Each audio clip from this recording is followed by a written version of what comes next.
Good morning students, एक बार फिर से स्वागत है आप सबका CTCI के इस एडवांस एक्सेल की ट्रेनिंग में। और आज हम बात करेंगे गो टू स्पेशल कमांड, यानी कि गो टू जो गो टू वाली कमांड है बेसिकली वो यूज़ की जाती है डिफरेंट तरीके से, एडवांस एक्सेल में आता है। तो सबसे पहले शुरू करेंगे गो टू के लिए एक शॉर्टकट की होता है Ctrl+G। ठीक है, सब लोगों को पता होगा, MS वर्ड भी आप लोगों ने सीखा है तो वहां पे भी यूज किया जाता है। अभी सबसे पहले कर्सर मेरा G14 में है। ठीक है, जब आप Ctrl+G करते हैं, Ctrl+G आपने करा, एक रेफरेंस पूछता है। मान लीजिए आपने यहाँ पे एक रेफरेंस दे दिया 812, तो क्या होगा, आपका जो कर्सर होगा G14 से डायरेक्ट 812 में चला जाए। देखिए, समझ में आया? तो ये है गो टू मतलब जाना। आप किसी भी रेफरेंस को डालेंगे, अपने आप कर्सर आपका वहां चले जाएगा, या आप यहाँ पे भी टाइप कर सकते हैं। ये देखिए, मैं लिखता हूं यहाँ पे G2, देखिए कर्सर G2 पे चला जाएगा।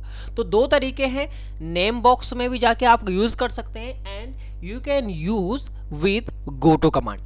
बट एक अलग टॉपिक है जिसका नाम है गो टू स्पेशल, यानी कि सेल पे ही जाना है बट स्पेशल, यानी कि कोई दूसरे तरीके से। तो Ctrl+G जब हम प्रेस करेंगे, यहाँ पे एक ऑप्शन मिलेगा स्पेशल, ये जो दिख रहा है आपको, यहाँ पे आपको क्लिक करना है, या फाइंड एंड कमांड के ऑप्शन में जाके आपको मिल जाएगा गो टू स्पेशल। यहाँ पे देखिए, तो बात एक ही है। अब यहाँ पे क्लिक करेंगे, सबसे पहले ये पूछ रहा है, ये सारे ऑप्शन हमें समझने हैं। देखिए, सबसे पहले पूछ रहा है कमेंट, यानी कि इस पूरी सीट में वो डेटा कौन कौन सा है जिस पे आपने कमेंट दिया गया है। ठीक है, आप इसको ओके क्लिक करें, डन। देखिए, तो कर्सर उस सेल में चला जाएगा जिस भी सेल में आपका कमेंट दिया होगा। पूरी सीट में कहीं ना कहीं कुछ ना कुछ तरीका आपने यूज किया गया होगा, तो वो सारे ऑप्शंस आज हम पढ़ेंगे। इसी तरह Ctrl+G जब आप प्रेस करते हैं, स्पेशल पे जब आप क्लिक करेंगे, कांस्टेंट मतलब होता है डेटा। ठीक है, अब ये अलग अलग तरीका है। कांस्टेंट में बहुत सारी चीजें आती है, जैसे एक है नंबर का डेटा, टेक्स्ट का डेटा, लॉजिकल का डेटा और एरर का डेटा। ठीक है, तो कांस्टेंट पे आप क्लिक करिए। मैं ये कहता हूँ कि इस पूरे डेटाबेस में न्यूमेरिकल एंट्री कहाँ है, तो ये सब न्यूमेरिकल एंट्री है जो सिलेक्टेड हुई है, रोहन, सोहन और अंकिता को छोड़ के। चाहो तो आप इस पे कलर भी कर सकते हैं। देखिए, तो ग्रीन कलर का क्या है, वो न्यूमेरिकल पार्ट है। ये चीज क्यों नहीं कलर हुआ, इसके पीछे कुछ रीजन जरूर हो सकता, बट ये नंबर है, इधर भी नंबर थे बट उन पे नहीं हुआ। तो समझ में आ गया। कभी कभी अगर आपको ये पूछा गया कि इस पूरे डेटाबेस में न्यूमेरिकल एंट्री कहाँ है, तो आप गो टू कमांड का यूज कर सकते हैं, या आप जा सकते हैं कंडीशनल फॉर्मेटिंग के थ्रू, जहां पे आपको फॉर्मूला लगाना पड़ेगा। ये सारा पार्ट मैं आपको बता चुका हूं। ठीक है, तो Ctrl+G पे जब आप क्लिक करेंगे, स्पेशल पे क्लिक करिए, कांस्टेंट पे आए, कांस्टेंट के साथ आता है टेक्स्ट। अब मुझे टेक्स्ट का डेटा चाहिए। ठीक है, तो ये तीन आपके टेक्स्ट हो गए। देखो, जिसपे मैं कलर कर लेता हूं, हो गया। रोहन पे नहीं क्यों हुआ, ये मैं बता दूंगा आगे। अब इसी तरह से आता है लॉजिकल और एरर। देखिए, लॉजिक मतलब जहां पे ट्रू फॉल्स लिखा गया होगा, सिर्फ वैल्यू में। ठीक है, तो आप जैसे यहां पे मैं लिख लेता हूं, मैंने लिखा जैसे 4 ग्रेटर देन 5, क्या 4 5 से बड़ा है, नहीं है, और अभी ये फॉर्मूले में है, तो आप इसको वैल्यू फिक्स कर दीजिए, कॉपी करिए, पेस्ट में जाइए, वैल्यू कर दीजिए। ठीक है, अब मैं देखता हूँ, Ctrl+G पे क्लिक करेंगे, आप स्पेशल पे क्लिक करिए, कांस्टेंट पे आइए, और इसके साथ आप यूज करेंगे लॉजिकल्स। कहाँ पे लॉजिकल है, देखिए कलर अपने आप यहाँ पे आप कर सकते हैं। देखिए, ये कलर हो गया, तो यहाँ पे लॉजिक लगा है, जहाँ पे लॉजिक मतलब जहाँ पे आपने ट्रू एंड फॉल्स मेंशन कर रखा होगा, लिखा गया होगा, वहाँ पे आपका लॉजिक अपने आप अपडेट हो जाएगा। ठीक है, ये चीज़ समझ में आ रही होगी।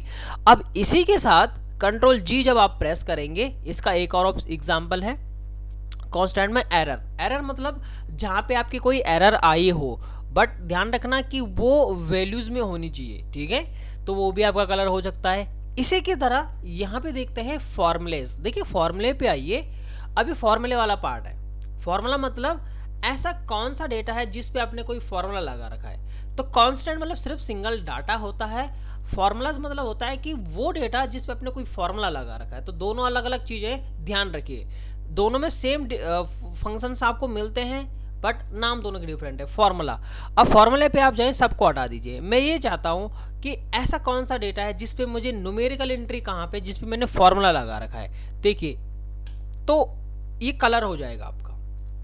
आप यहाँ से कोई डिफरेंट कलर करिए। ये डेटा क्या है, इस पे मैंने फॉर्मूला लगाए हैं। तो देख सकते हैं आप, यहाँ पे मैंने सम लगाया है, तो सम एक फॉर्मूला है, याद होगा, ठीक है। मैंने सम लगा दिया। इस तरह यहाँ पे अगर मैं जाता हूँ तो मैंने वैल्यू का फॉर्मूला लगा रखा है। तो ये सब न्यूमेरिकल फॉर्मूले होते हैं, याद होगा आपको, वैल्यू और आपका दूसरा वाला फॉर्मूला जिसका नाम है सम। इसी तरह से और भी फॉर्मूले हो सकते हैं, आप लगा सकते हैं। कंट्रोल जी आप यूज करिए। सेम चीज स्पेशल पे आप आएंगे, फॉर्मूले में जाके टेक्स्ट। ऐसा कौन सा डेटा है जिसमें मैंने टेक्स्ट का फॉर्मूला लगा रखा है। तो देखो, इस एरिया में आपने कोई टेक्स्ट का फॉर्मूला लगा रखा है, और फॉर्मूले का नाम क्या है, टी फॉर टेक्स्ट। तो ये चीजें आपको पता होंगी, टी और एन ये सब टेक्स्ट के फॉर्मूले होते हैं, ठीक है। लेफ्ट राइट मिड ये सब आपको चीजें आती होंगी, तो ये सब टेक्स्ट के फॉर्मूले होंगे जरूर। स्पेशल पे आप क्लिक करिए, फॉर्मूले पे आप आए, यहाँ पे एक ऑप्शन मिलता है आपको एरर और लॉजिकल, बहुत आसान है। लॉजिकल पे क्लिक करिए, ओके क्लिक करिए। तो ये लॉजिकल है, देखिए यहाँ पे अभी फॉर्मूला पुट हो रखा है, इसमें मैंने वैल्यू हटा दिया था, ठीक है, याद है। तो ये अभी फॉर्मूले की उसमें है। और जब आप वैल्यू कब लगा के एरर लेके आते हैं, तो वो सब आपकी कहलाती है कौन सा वाला पार्ट, एरर। तो एरर अगर हम देखें तो हमारे पास वैल्यू एक एरर आ रही है ना। तो आप यहाँ पे आप यूज करिए, फॉर्मूले पे जाइए, तो वो आपका सिलेक्टेड हो जाएगा। देखिए कर्सर डायरेक्ट वहीं पे आ जाएगा, चाहो तो आप कलर करके जरूर देख लो, येलो, ठीक है। तो बेसिकली जो आपका गोटो की कमांड है वो आपका बेसिकली क्या कर रहा है, कर्सर वहां पे पहुंचा दे रहा है कंडीशंस के अकॉर्डिंग, कि किस प्रकार आप देखना चाहते हैं। जैसे आप फॉर्मूले वाला डेटा देखना चाहते हैं, आपका वो डेटा कौन सा जिसमें सिर्फ डेटा टाइप ही किया गया है, तो ये सारी चीज़ें आपको यहाँ पे मिल जाती हैं। गोटो पे जाएंगे, दोबारा से यहाँ पे आ जाता है ब्लैंक। ऐसा कौन सा डेटा है जो आपका पूरा ब्लैंक है, तो बहुत आसान है, स्पेशल पे क्लिक करिए, ब्लैंक पे क्लिक करिए, डन। तो ये डेटा आपका, क्योंकि इतना ही डेटा आपके पास है, बाकी तो ब्लैंक है ही, तो इतने पूरे डेटाबेस में से ये डेटा आपका ब्लैंक है, ठीक है। कंट्रोल जी पे आप यूज करिए, स्पेशल पे आप आइए, करंट रीजन। देखिए करंट रीजन क्या होता है, जो कंट्रोल ए की कमांड होती है ना, उसको हम करंट रीजन कहते हैं। मान लो ये हमने एक कॉलम ऐड कर दिया, ठीक है।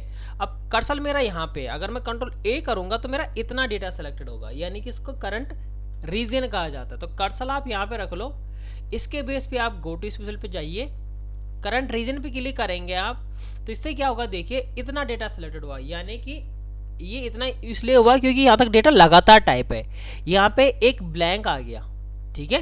अगर इसको मैं हटा दूं, अभी क्या करेगा, अभी पूरा सेलेक्ट करेगा, देखो, क्योंकि अब कोई ब्लैंक नहीं है, लगातार कहीं ना कहीं डेटा टाइप किया गया है, देखो। तो ये कर्सर आपका सिलेक्टेड हो जाएगा। तो ये सारी कमांड आपको मिल जाती है यहाँ पे सिलेक्शन करने के लिए। कंट्रोल ए जब आप करेंगे, देखिए डन, ठीक है। तो ये चीजें हैं आपके पास, ये चीज आप यूज कर सकते हैं। गो टू स्पेशल में जाके आपका करंट रीजन, देखो पूरा सेलेक्टेड हो जाएगा, क्योंकि अब कोई भी ब्लैंक नहीं है आपका, ठीक है। इसी के साथ एक करंट एरे भी आता है, जो नीचे वाला ऑप्शन है। तो ये बेसिकली दूसरे टॉपिक में यूज किया जाएगा जब आपका पिवट टेबल आएगा, ठीक है। तो ये आगे आएगा आपके पास। दूसरा ऑप्शन आता है आपके पास ऑब्जेक्ट, और ऑब्जेक्ट आपको पता ही होंगे। ऑब्जेक्ट मतलब जैसे शेप हो गया, पिक्चर्स हो गया। अब मान लो यहाँ से मैं इंसर्ट पे जाके एक शेप ले लेता हूँ इस तरह से। अब मुझे नहीं पता कि मेरे डेटाबेस में कहाँ कहाँ पे ऑब्जेक्ट भी है, तो कंट्रोल जी पे आप यूज कर लीजिए, स्पेशल पे आप जाइए, और यहाँ पे आप ऑब्जेक्ट पे जब आप क्लिक करेंगे तो आपका वो सिलेक्टेड हो जाएगा, देखो। और आप उनको एक बार में डिलीट भी कर सकते हो, सिलेक्टेड होगा डिलीट हो जाएगा। तो बहुत आसान है। मान लीजिए आपके पास मल्टीपल शेप हो गए और आपको सिर्फ अपना डेटा रखना है, और आपको बस अपने जो ऑब्जेक्ट हैं उन चीज़ों को डिलीट करना है। तो गो टू कमांड में जाके आप वो सेलेक्टेड हो जाएंगे and you can press delete button, ठीक है, बहुत आसान है। कंट्रोल जी पे जब आप जाएंगे, यहाँ पे एक ऑप्शन मिलता है, और यहाँ पे आ जाता है रो डिफरेंस, कॉलम डिफरेंस। बहुत आसान है, देखिए कॉलम डिफरेंस तो नहीं होता, बट रो डिफरेंस जरूर होता है। आप यहाँ पे यूज करेंगे, मान लीजिए यहाँ पे 12 लिखा है, ठीक है। इसका दो तरीके से आप यूज कर सकते हैं। तो इसके लिए आपको क्या करना है, एक डेटा मेंशन कर देना है, नाम लिख दिए हैं हमने ए और बी कॉलम में। मान लीजिए 2 कॉलम है आपके पास और इसमें भी नाम है, इसमें भी नाम है, इस तरह से। अब आप ये देखना चाहते हैं वो कौन सा नाम है जो मैच नहीं कर रहे, ठीक है। जब आप डेटा देखते हैं तो गो टू स्पेशल में आप जाएंगे, रो डिफरेंस में आप चले जाना। तो वो कौन सी रो है डिफरेंट है, ये देखिए ये रो डिफरेंट है। क्यों डिफरेंट है, देखो कमल है, स्नेहा है, रोहन रोहन, ठीक है, मोनिका मोनिका, ठीक है, समझ में आ गया। तो जहाँ पे जब आप डेटा मैच करते हैं, इस तरह का आप यूज करते हैं ना, इक्वल टू करके this cell equal to this cell, ये वाला पार्ट, तो फॉल्स ट्रू इस प्रकार की कंडीशन हो जाएगी, देखिए, ठीक है। तो जहाँ ट्रू ट्रू है ये चीज आ जाएगा। तो रो डिफरेंस मतलब इन रो में कौन सा डिफरेंट है। तो देखिए ये नाम डिफरेंट थे, बाकी रोहन और जो डुप्लीकेट नाम है वो बिल्कुल सेम देख रहे हैं, क्योंकि इधर भी लिखा है तो इधर भी लिखा है, ठीक है। कॉलम डिफरेंस यूज किया नहीं जाता है, वो एरर आ जाएगी, इसलिए हम उसको नहीं करेंगे। स्पेशल पे आप जाएंगे, प्रेसिडेंट और डिपेंड्स ये यूज किए जाते हैं। क्या होता है देख लेते हैं। देखिए सबसे पहले आपने यहाँ पे कुछ नंबर्स बनाए, ठीक है, इस तरह से।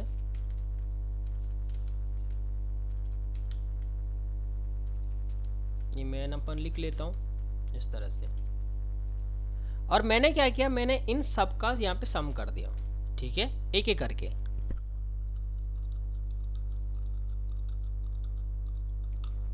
देखिए ये ऑप्शन आपको फॉर्मूलाज के अंदर भी मिलेगा। यहाँ पे देखिए सबसे पहले आता है ट्रेस प्रेसिडेंट। ये देखिए ये सोर्स बताता है कि कहाँ से लिंक उठाया गया है। क्यों बताता हूँ। एक्चुअली ये हमारा सम है, तो सम कहाँ से लिया गया है, इन नंबरों का लिया गया है। तो मेन क्या चीज हो गया, ट्रेस प्रेसिडेंट, ठीक है, यानी कि इन सब का निचोड़ क्या है यहाँ पे है, ठीक है। तो प्रेसिडेंट मतलब ये प्रेसिडेंट, इस पर आप क्लिक करिए, डन, ठीक है, रेफरेंस दिखा देगा। अब जैसे ये नंबर है, ये नंबर किस पे डिपेंड है, तो ट्रेस डिपेंड यूज कर लीजिए, यानी कि ये नंबर इस पे डिपेंड है, देख रहा है ये चीज है। तो एक एक करके आपको क्या करना है, ट्रेस डिपेंड अलग चीज है, ट्रेस प्रेसिडेंट अलग चीज है। सोर्स कहां से अगर एक एक यूज करना है तो ट्रेस डिपेंड पे यूज कर लीजिए। दूसरा, अब जैसे आपने कहीं पे फॉर्मूला लगा रखा है तो उसका रेफरेंस क्या से लिया गया है, तो ट्रेस प्रेसिडेंट यूज कर लेना, डन। चाहो तो जैसे ये है, इसमें मैं जाता हूं ट्रेस प्रेसिडेंट, देखिए ये रेफरेंस दिखा देगा, ठीक है, और ट्रेस डिपेंड होगा ही नहीं क्योंकि ये नंबर डायरेक्ट इससे लिया गया है, तो ट्रेस प्रेसिडेंट होएगा। ये प्रेसिडेंट हो गया क्योंकि ये नंबर इधर से उठ के इधर आ रहा है, ठीक है, तो ये वाला पार्ट है आपका। तो ये चीज आप यूज कर सकते हैं।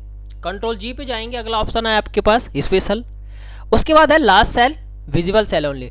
लास्ट सेल मतलब इस डेटाबेस का लास्ट सेल कौन सा है आपका, जहाँ पे डेटा टाइप खत्म हो रखा है। तो स्पेशल पे आप जाओ, लास्ट सेल पे जब आप क्लिक करेंगे, देखिए तो ये बिल्कुल एंड आएगा। क्यों, क्योंकि इधर से डेटा इस कॉलम तक लास्ट लिखा गया है, यहाँ पे ये लिखा है लास्ट, और इसके बाद ये चीज हो जाएगा, कहीं ना कहीं कुछ ना कुछ मेंशन जरूर किया गया होगा। तो लास्ट सेल आपका अपने आप ही बता देगा ये चीज, क्योंकि इसके बाद इस कॉलम में लास्ट एंट्री है, तो ये चीज आपका लास्ट एंट्री हो जाएगा, ठीक है। तो लास्ट सेल भी आप पता कर सकते हैं आपके डेटाबेस का लास्ट सेल कौन सा है, जहाँ पे डेटा एंडिंग के बाद खत्म हो रहा है, तो ये चीज आपके लास्ट सेल है, ठीक है। चाहो इनको मैं डिलीट करता हूँ, अब मैं बताता हूँ इसका लास्ट सेल अब क्या आएगा। कर्सर मेरा यहाँ है, कंट्रोल जी आप यूज करिए, स्पेशल पे आप क्लिक करेंगे, लास्ट सेल, देखिए तो लास्ट सेल ये है क्योंकि इधर कुछ ना कुछ जरूर लिखा गया होगा। इसी तरह कंट्रोल जी पे आप जाएं, स्पेशल पे आप यूज करेंगे विजुअल सेल ओनली। आपको पता ही है कि सारे सेल आपके विजिबल ही होते हैं, तो कोई दिक्कत नहीं है। तो ये सब ऑप्शंस आप नहीं भी यूज करेंगे तो चलेगा, लास्ट विजिबल सेल। अगर करना होगा तो आप 2-4 चीज़ों को हाइड कर लो, ठीक है। अब कंट्रोल जी पे आप चले जाओ, स्पेशल यूज कर लीजिए विजिबल सेल ओनली, तो बाकी के सेल जो हैं विजिबल है, देखो वो कलर हो ही रहा है, अपने आप दिख रहा है आपको, ठीक है। तो ये ऑप्शन आप यूज कर सकते हैं। दूसरा कंट्रोल जी स्पेशल कंडीशनल फॉर्मेटिंग और डेटा वैलिडेशन। मान लीजिए आपने किसी डेटाबेस में कंडीशनल फॉर्मेटिंग अपडेट कर रखा है, तो ये चीज़ भी आप देख सकते हैं कि मेरे डेटाबेस में से कौन कौन सा कंडीशनल फॉर्मेटिंग कहाँ कहाँ लगा रखी पूरे डेटाबेस में। तो कंट्रोल आप जी पे आप जाओ, स्पेशल पे आप यूज़ करिए कंडीशनल फॉर्मेटिंग, देखिए ये चीज़ है, ऑल भी है और सेम भी है। तो सेम से मतलब जो चीज़ जहाँ पे दोनों में जगह सेम यूज़ कर रखा होगा, और ऑल मतलब पूरे डेटाबेस में कहाँ है, तो ये चीज़ आप यूज़ कर सकते हैं। दूसरा ऑप्शन आ जाता है डेटा वैलिडेशन, बहुत आसान है। आपने सपोज इस डेटाबेस पे डेटा वैलिडेशन लगा दिया, तो डेटा पे गए डेटा वैलिडेशन, और यहाँ पे आप यूज़ कर लेते हैं जैसे लिस्ट, और मैंने यहाँ पे लिख दिया यस और नो, मान के चलिए, ठीक है। अब ये डेटाबेस लग गया मेरा, ठीक है। ये मैं कलर कर लेता हूँ इस तरह से। अब मुझे दिख तो नहीं रहा ना कि कहाँ पे मेरा डेटा वैलिडेशन लग रखा है, तो पूरी डेटाबेस में कहीं ना कहीं कुछ ना कुछ आप काम करते रहते हैं। तो अगर आपको पर्टिकुलर एरिया पे जाना है तो स्पेशल पे आप यूज़ कर लीजिए और डेटा वैलिडेशन पे आप चले जाइए। देखिए वो कलर आपका सिलेक्टेड कर देगा कि इस डेटाबेस में आपका डेटा वैलिडेशन आपने अप्लाई कर रखा है। तो ये बहुत यूनिक चीज़ें हैं। जैसे गो टू स्पेशल है, आपका कंडीशनल फॉर्मेटिंग है, इससे पहले मैंने आपको पेस्ट स्पेशल बताया था। तो कहीं ना कहीं इन चीज़ों का ज़्यादा यूज़ किया जाता है जब आप लोग काम कर रहे होते हैं।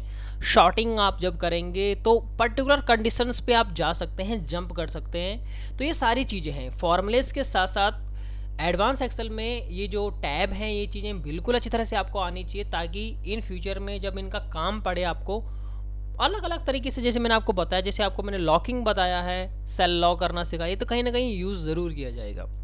बाकी शॉर्टिंग फिल्टरिंग आपका हो ही गया है। अब ये गो टू स्पेशल भी आपका कमांड खत्म हो चुका है। तो थैंक यू सो मच इस वीडियो को पूरा देखने के लिए।